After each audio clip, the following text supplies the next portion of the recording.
Bismillahirrahmanirrahim. Assalamualaikum warahmatullahi wabarakatuh. Alhamdulillah kita berjumpa lagi dalam pembahasan kedudukan hadis dalam tasyri'.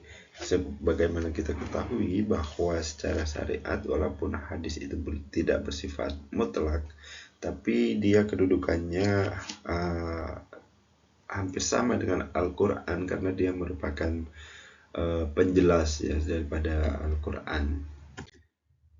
Pada prinsipnya hadis Nabi berfungsi sebagai penjelas bayan ya, seperti dinyatakan dalam surah An-Nahl 44, akan tetapi dalam melihat berbagai macam penjelasan Nabi dan berbagai ragam ketentuan yang dikandung oleh suatu ayat, maka interpretasi tentang bayan tersebut oleh ulama yang satu berbeda dengan ulama yang lain. Jadi ada beberapa yang lebih mendetailkan atau lebih memperinci lagi menjelaskan tentang al-bayan ini sebagai penjelas. Misalnya Abu Hanifah ya membaginya ada takrir, tafsir, tafdil. Kemudian Imam Malik ada takrir, tawdih, tafsil, basti, tasyri'. Imam Syafi'i ada tafsil, takhsis, ta'yin, tasyri' dan bayan, nasakh.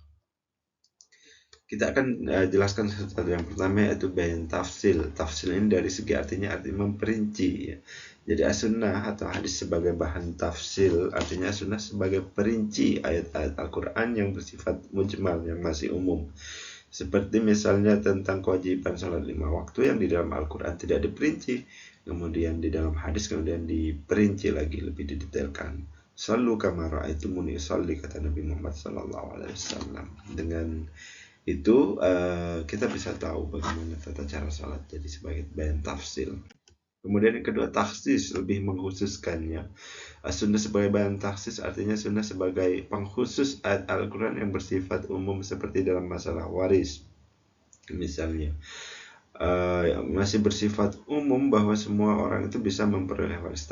Tapi kemudian ada dikhususkan bahwa ada hadis itu bahwa kami golongan para nabi tidak mewariskan harta yang kami tinggalkan. Apa-apa yang kami tinggalkan adalah sebagai sedekah. Ini mentaksis, mengkhususkan.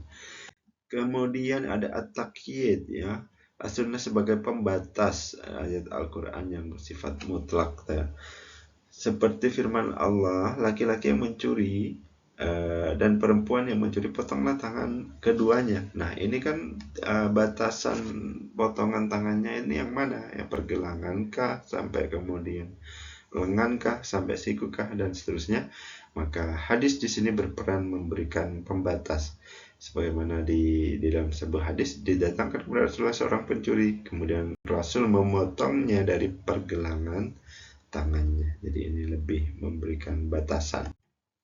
Bayan muthbit di sini artinya sunnah sebagai penetap dan penguat terhadap hukum yang terdapat di dalam Al-Quran, seperti sunnah yang menyatakan melarang jual beli buah-buahan yang belum terlihat manfaatnya sebagai salah satu penjelas. Jadi ini lebih menegaskan lagi ya bahwa apa yang ada di dalam Al-Quran itu didukung lagi, dijelaskan lagi, lebih ditetapkan lagi oleh hadis. Jadi, hai orang-orang beriman, janganlah kamu saling memakan harta sesamamu dengan jalan yang batil. Nah, ini dijelaskan oleh hadis Nabi, jangan sampai kemudian membeli atau melarang jual beli buah-buahan yang belum terlihat manfaatnya. Kemudian bayan tasyri' adalah hadirnya sunnah itu sebagai syariat sendiri, menghasilkan sebagai sumber hukum tersendiri ya, berbeda dari Al-Quran. Jadi dia bisa sebagai bukan menjelaskan, bukan memperinci, tapi dia berdiri sendiri sebagai hukum sendiri dari sunnah itu atau dari hadis itu. Misalnya dalam hal ini ya, sunnah bukanlah sebagai penasihat, tapi sebagai pondok hukum. Misalnya adalah sunnah-sunnah yang menyatakan keharaman himar, keharaman hewan-hewan buas, keharaman menikahi seorang bibi, dan yang lainnya. Ini dia mempunyai kedudukan hukum sendiri, meskipun di Al-Quran tidak dijelaskan, tapi kemudian ada hadis yang menjelaskan, maka kemudian hewan-hewan buas misalnya itu termasuk hewan yang diharamkan. Ini adalah bayan tasyri'. Jadi dari uraian di atas, posisi hadis atau sunnah untuk Al-Quran ini adalah sebagai penetap, penguat terhadap hukum yang sudah ada di dalam Al-Quran, kemudian sebagai penjelas dan perinci terhadap ayat-ayat Al-Quran, dan yang terakhir sebagai pemuncul hukum yang tidak disebutkan di dalam Al-Quran. Sehingga hadis menjalankan fungsi sebagai menguatkan, menegaskan, kemudian memberikan penjelasan terhadap apa yang ada di dalam Al-Quran. Mungkin sampai di sini. Insya Allah kita akan bertemu lagi di pembahasan selanjutnya. Terima kasih. Assalamualaikum warahmatullahi wabarakatuh.